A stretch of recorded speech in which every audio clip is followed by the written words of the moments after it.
kita punya yang namanya regular communication dengan customer-customer kita, baik melalui email, WA, Blast gitu ya. Setiap bulan pasti kita berikan edukasi. Ya, nomor satu adalah untuk menghindari skimming, pastikan bahwa kartu kita memang kartunya semuanya harusnya sudah berbasis chip ya, yang harusnya sudah sangat sulit gitu ya untuk dilakukan penggandaan. Nah, yang paling penting adalah customer itu harus diedukasi untuk pada saat dia meng-create PIN, jangan meng-create PIN yang mudah ditebak. Kemudian jangan share PIN ke siapapun ya.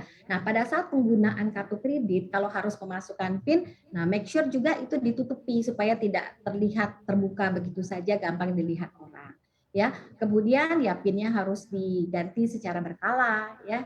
Yang pasti pada saat penggunaan juga harus diawasi dan sebetulnya sekarang kita sudah punya yang namanya contactless. Ya, ini harusnya tidak berpindah tangan, jauh lebih aman. Jadi bisa juga menggunakan contactless untuk transaksi-transaksi di bawah nominal tertentu. Gitu.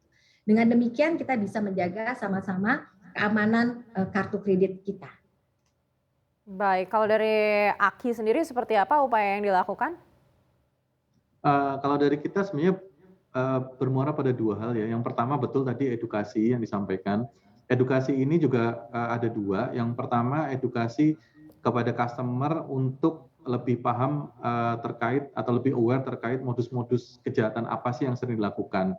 Jadi kita terus melakukan edukasi mengenai kejadian-kejadian yang terjadi sehingga customer bisa lebih aware. Kalau dia mulai mendapat telepon yang nggak jelas, dia lebih aware dan tidak men-share datanya. Yang kedua, tentunya kita mengedukasi terus customer atau masyarakat untuk selalu menjaga data-data pribadinya seperti tadi yang sudah disebutkan ya, termasuk nomor kartu, OTP dan lain-lain. Nah, ini kami bekerja sama juga dengan pelaku industri, perbankan, penerbit kartu dan juga bank-bank pemroses transaksi kartu kredit untuk bersama-sama mengkomunikasikan atau melakukan edukasi ini kepada masyarakat.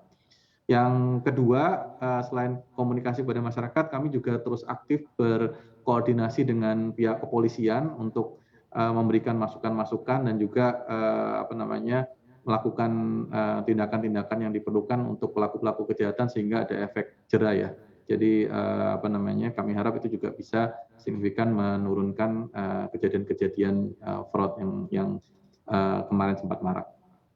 Baik, apakah Aki juga mendorong perbankan yang mengeluarkan kartu kredit ini juga mungkin untuk memperbaharui kartu-kartu para nasabahnya?